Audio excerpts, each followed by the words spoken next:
As redes sociais chegaram com a promessa de serem uma plataforma incrível de relações sociais, de livre circulação de informações, de aprendizado em conjunto, mas o fato é que elas acabaram se tornando verdadeiros campos de batalha. E hoje eu vou contar pra vocês sobre a participação dos ciborgues ou trolls, que são pessoas contratadas para interferir nos debates públicos, participando nas sombras das redes sociais, realizando grandes operações com potencial de impacto bem significativo na sociedade. Compreender esse esquema é essencial para que nós não sejamos fisgados por essas armadilhas e possamos pensar juntos aqui em formas de combatê-las. Então confere aí se vocês estão inscritos no canal e caso queiram me seguir nas minhas outras redes sociais, eu tô fazendo um trabalho de compartilhamento de notícias de boa qualidade diariamente com vocês. E vambora porque o vídeo começa agora!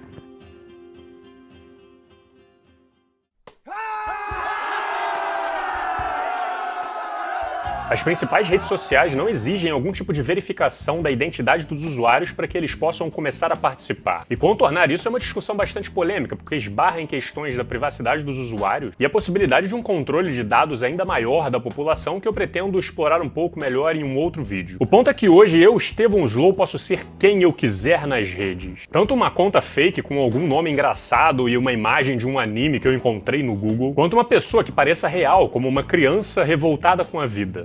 A vida é muito difícil. Quem sabe a paródia de alguma personalidade que já exista. Ou melhor, eu posso ser todas essas pessoas ao mesmo tempo, já que é muito fácil um mesmo usuário criar uma conta e administrar vários perfis diferentes. Eu tenho um vídeo aqui no canal chamado Problema da Sociedade e eu recomendo muito que vocês assistam em algum momento. Porque nele eu explico que o ser humano evoluiu dentro de um ambiente social. Por isso a opinião das pessoas ao nosso redor é fundamental para a gente ajustar os nossos posicionamentos, sendo um dos fatores decisivos na nossa história evolutiva por aumentar as nossas chances de sobrevivência em grupo, né? Se a sua sobrevivência depende da boa relação, da harmonia e da eficiência nas suas relações com os outros, é natural que a gente sempre busque compreender bem o que passa na cabeça das pessoas ao nosso redor. Tá todo mundo de boa aí, né? O que vocês acharam? Vai, me conta. E as plataformas sociais estimulam esse processo, fazendo com que a gente esteja o tempo todo se conectando e moldando a nossa percepção dos assuntos através das relações que acontecem por ali. É quase padrão, por exemplo, as pessoas logo após se depararem com algum post interessante, irem consultar a seção de comentários, tanto para ajudar a formular melhor a própria opinião, como também para ter uma noção de como o público em geral anda reagindo àquele conteúdo. Ah, isso aqui tá horrível, cara, olha só, ninguém gostou, eu sabia. Saber que a sua reação e opinião a algum post está de acordo com a de outras pessoas pode te trazer a sensação de segurança e de satisfação. Agora, você já parou para se perguntar quem são as pessoas por trás das contas que você se depara nas redes? Eu poderia, por exemplo, ter umas 15 contas de perfis diferentes e postar aqui embaixo na seção de comentários dos vídeos assim que ele foi publicado. Aê, Slow, esculachou, muito bom! Pô, mas que orgulho de estar inscrito nesse canal. Se eu pudesse, eu me inscreveria de novo. Porque assim as pessoas que assistissem e fossem descer para a seção de comentários já iriam tirar uma impressão inicial da opinião pública com potencial de influenciar a sua própria opinião. Ah, mas que filho da puta! É importante enfatizar que eu nunca fiz isso, tá, galera? Mas fiquem sabendo que é uma prática comum por aí porque é muito fácil e qualquer um pode fazer. Se você for comprar um produto online, por exemplo, um dos seus primeiros passos é descer para ir analisar as avaliações, certo? Se o site não tiver algum tipo de controle de quem pode ir comentar, fica fácil alguém chegar e fazer um spam derramando elogios atrás de elogios, em busca de influenciar as pessoas a comprarem o produto. Olhando rápido aqui, parece que o pessoal tá elogiando, né? Deve ser de boa qualidade, então. Agora, se eu sozinho conseguiria fazer esse tipo de coisa controlando mais 10, 15 contas, imagina o que não dá para fazer se tiver sobrando para investir nesse tipo de estratégia. E se eu contratar umas 20 pessoas, cada uma responsável por umas 15 contas diferentes que se passam por usuários comuns para acompanhar os meus posts e interagir com eles, derramando elogios em busca de tentar aumentar a venda dos meus produtos? E se eu tiver uma sala inteira de profissionais que juntos administrariam centenas ou milhares de perfis para fazer operações a favor da minha empresa? Opa, isso aí tá ficando interessante, hein? Fale mais. O detalhe é que fazer elogios nas seções de comentários é o básico do que daria para fazer com uma ferramenta dessas em mãos. Pessoal, atenção aqui, ó, atenção aqui. Lembrando que isso aqui é tudo confidencial, hein? Ó, chega desse negócio de ficar só nos elogios, né? A partir de agora, vamos tentar sujar a seção de comentários dos nossos concorrentes também. Vai lá e fala que os produtos deles são uma merda, que esse serviço aí é horrível. Mas, ó, muito cuidado para não deixar rastro para trás, né? Para parecer o máximo possível que foram consumidores comuns que fizeram esses posts. Quanto mais as estratégias vão ficando sujas, maior precisa ser o cuidado para não deixar rastros para trás. Tanto para as plataformas não identificarem e correrem o risco de banir as suas contas, como também para não acabar resultando em processos na justiça. E é aí que o jogo começa a ficar interessante. Como fazer uma operação dessa sem deixar um rastro enorme correndo o risco de ser descoberto? O fato é que já há algum tempo organizações e empresas estão avançando em um campo de estudos voltado para uma espécie de guerrilhas e operações nas redes sociais, e isso tudo até o momento parece acontecer fora da consciência da maior parte dos usuários. O fato é que essas estratégias já estão se tornando tão complexas e ousadas que hoje, ao invés de você juntar uma equipe e começar do zero, faz mais sentido você ir atrás dos serviços de uma empresa que já se especializou nisso e já saiba o melhor caminho para atingir os seus objetivos, aumentando a procura por elas, fazendo com que elas ampliem as suas equipes, desenvolvam táticas mais complexas e realizem operações cada vez maiores. Opa, tudo bem? Nós aqui trabalhamos com marketing digital, promovemos marcas, vendas...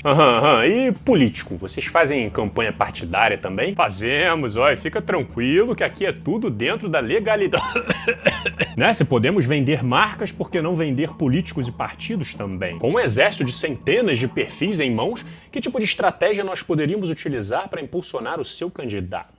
Primeiro, eu diria que uma parte desses perfis precisa representar bem a identificação do eleitorado. Usando como exemplo uma suposta campanha do atual presidente, esses perfis teriam que ter elementos bem claros, como cristão, conservador, Deus, a bandeira do Brasil para tudo quanto é lado para reforçar o nacionalismo. E aí você varia entre perfis mais jovens, mais velhos, ricos, mais humildes, tanto para passar a sensação que o candidato tem um público bem diversificado, quanto para infiltrar eles em diferentes bolhas e tentar criar uma sensação de pertencimento de grupo. Inicialmente, a estratégia básica é fazer esses perfis seguirem o candidato e sempre que ele fizer qualquer post, o exército de perfis vai atrás imediatamente para comentar. É isso aí, meu presidente, agora sim o Brasil vai pra frente, já estamos nos preparando para votar de novo em 2022. Tamo contigo até 2026! Assim, quando as pessoas se depararem com algum post e forem lá consultar a opinião pública, elas ficarão surpresas com a quantidade de pessoas animadas apoiando o candidato. Nossa, que incrível, cara! Olha a organização desse pessoal, todo mundo motivado e confiante, até desperta uma vontadezinha de fazer parte disso também. Mas só isso não seria o suficiente. Eu, como criador de conteúdo e influenciador nas redes, posso garantir a vocês que a interação com o público é essencial para a gente se nortear e saber se estamos no caminho certo ou não. Por isso é muito bom quando vocês deixam nos comentários críticas e elogios, porque esse feedback traz uma orientação para o que nós estamos fazendo. E se a gente avaliar quais os influenciadores presentes hoje são mais suscetíveis a apoiar o nosso candidato e os símbolos que ele representa? E se a gente colocar o nosso exército de perfis para ir lá interagir e dar um boost motivacional nos posts dele? E olha lá, o Leonardo Burca tá dando umas opiniões políticas e parece que ele tá do nosso lado, hein? Bota o pessoal pra ir lá comentar. Boa, cara, você nunca me decepciona. Ah, acertou em cheio, hein, rapaz? Nisso, o ego do influenciador vai lá no espaço, aumentando as chances dele se sentir confortável pra se posicionar dessa forma outras vezes. Nossa, mas olha só quanto apoio eu tô recebendo, cara. Pô, isso aqui é incrível. Esse é o caminho. E a mesma lógica vale para influenciadores que estiverem se posicionando contra o seu candidato. Só que ao invés de elogiar e amaciar o ego dele, você faz o contrário. Coloca um exército de perfis pra destruir o psicológico daquela pessoa. Que decepção! Nunca imaginei que você teria uma opinião lixo como essa. É melhor não falar dessas coisas não, ô seu analfabeto. Entre uma lista de diferentes abordagens no objetivo de manipular aquele influenciador, seja positivamente para estimular este comportamento nele ou negativamente, fazendo com que ele se cale e possivelmente abandone o jogo. E galera, eu já presenciei esse tipo de ataque acontecendo com outros influenciadores milhares de vezes e eu posso garantir para vocês que pelo menos no curto prazo funciona. Você muito dificilmente vai conseguir mudar o espectro político da pessoa fazendo isso, mas você consegue facilmente apavorar ela, abalar o emocional e o psicológico dela, fazendo com que ela e outros influenciadores próximos pensem duas vezes antes de se posicionar de forma crítica em determinados assuntos. Assim como influenciadores fazendo declarações absurdas, um compilado de asneira e um monte de perfil extremamente suspeito embaixo nos comentários fazendo uma festa.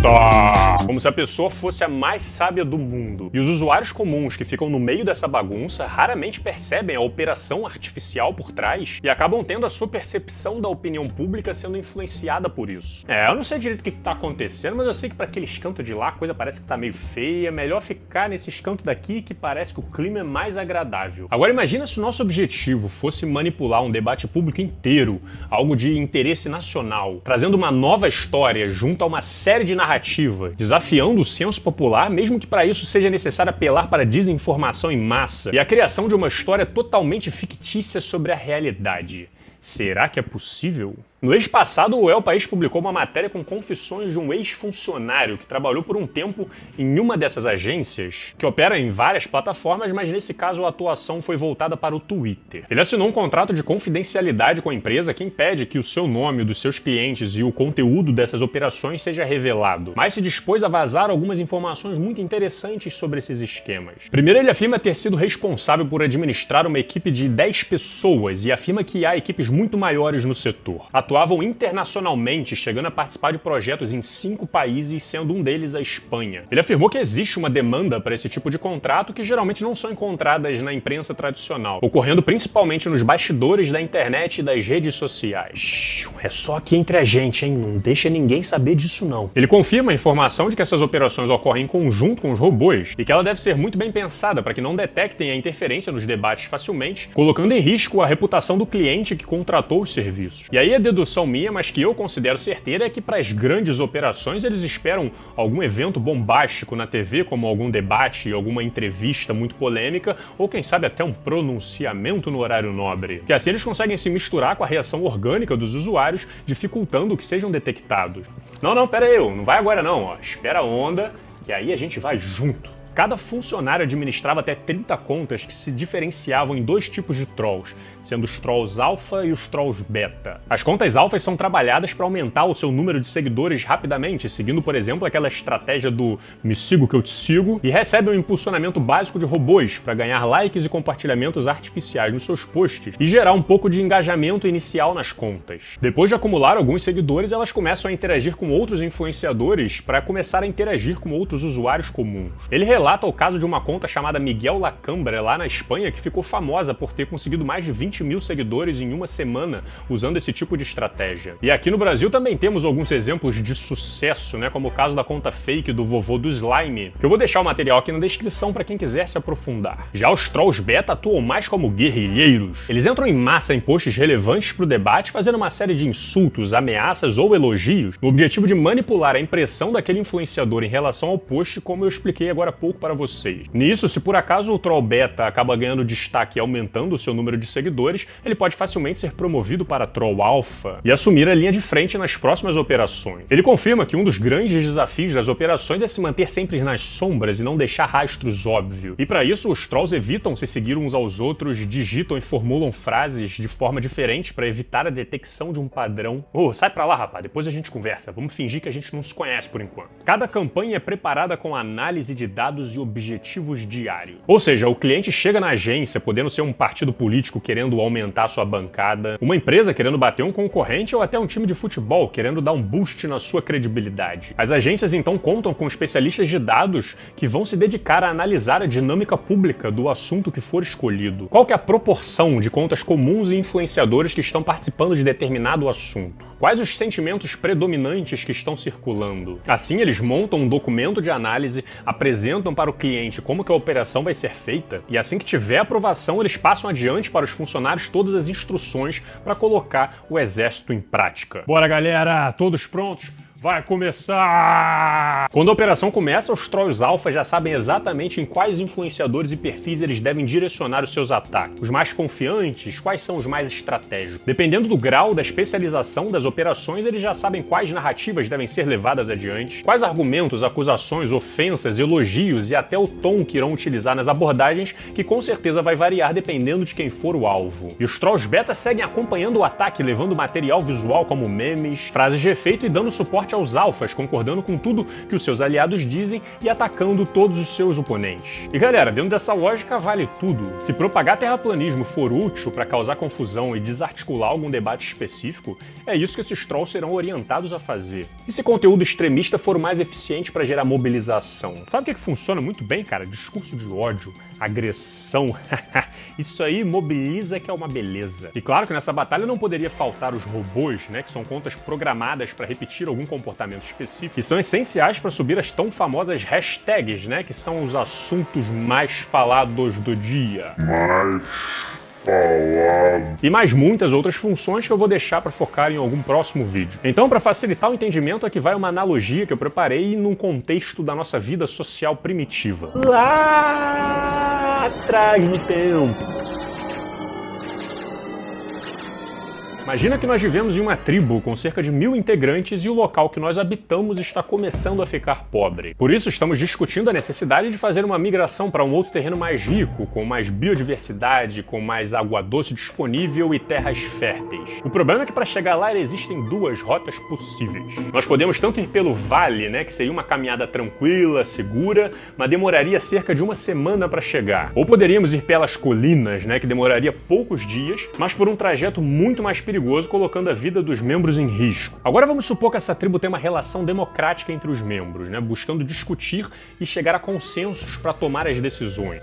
Galera, eu não vejo necessidade da gente se arriscar pelo caminho mais perigoso, não. A gente tem recurso sobrando para fazer o caminho mais longo e ninguém aqui tá com pressa, porque eu sei que nenhum de vocês tem compromisso marcado. E assim o pessoal vai discutindo e amadurecendo a decisão. Se tem comida sobrando e ninguém tá com pressa, acho que faz sentido a gente ir pelo caminho mais seguro, né? E eis que no dia da decisão surge um movimento de membros organizados idênticos aos membros da tribo, mas que você nunca viu antes, brotando de trás das árvores e debaixo das pedras, fazendo um estardalhaço para levar todo mundo pelo caminho da colina. Colina, pessoal! Quanto antes a gente sair, antes a gente chega lá. Tá com medinho de altura? Você não sabe se equilibrar não, ô fracote? Cadê esses frouxos que querem ir pelo vale que eu vou lá discutir com eles? Pelo amor de Deus, não vai morrer ninguém. Quanto drama que vocês estão fazendo? Colina, colina, colina. Mas que é isso, cara? De onde que tá brotando esse monte de gente doida? E alguns membros da tribo vão ver essa movimentação e vão acabar aderindo ao movimento. Nossa, olha só como é que esse pessoal é animado, cara. Quer saber? Vale nada. Eu quero adrenalina. Vambora pra colina. Nisso, o grupo acaba sendo cooptado aí pelo caminho mais perigoso, colocando as vidas em risco sem necessidade, porque foram influenciados por um grupo infiltrado que simplesmente desapareceu depois que a decisão foi tomada.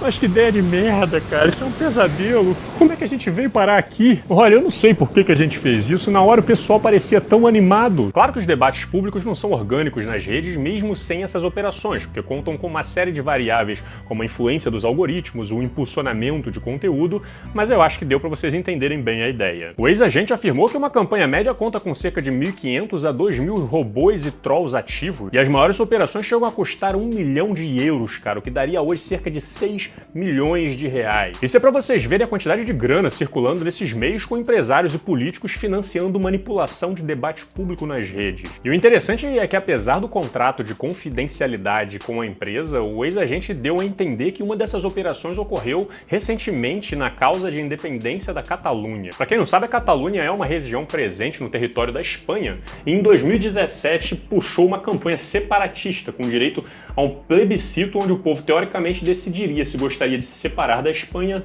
ou não. De acordo com o ex-agente, os bots e trolls foram orientados a seguir uma série de políticos e influenciadores envolvidos no episódio e afirma que houve o tempo em que os catalães não independentistas pararam de publicar as suas ideias nas redes porque entravam no Twitter e tinham a sensação que meio mundo estava do lado da independência da Catalunha. E ainda afirma que esses trolls acabam criando um porto seguro para o radicalismo, já que para quem foi contratado de troll ou bot teoricamente vale tudo, e o movimento em massa acaba dando uma sensação de segurança para quem quiser entrar na onda também. Acabou que o plebiscito teve 90% dos votos a favor da separação, mas a Espanha considerou o processo ilegal e condenou vários políticos envolvidos por revolta e perturbação da ordem pública. E mesmo com a história história, razões e geopolítica diferente, não dá pra não relacionar esse episódio com o que aconteceu no Reino Unido recentemente. Em junho de 2016 fizeram um plebiscito para decidir se o povo gostaria de sair da União Europeia ou não. Optaram por sair com 52% dos votos, surpreendendo muita gente e gerando um processo com dificuldades burocráticas e discussões que não vão acabar tão cedo. E assim como no plebiscito da Catalunha,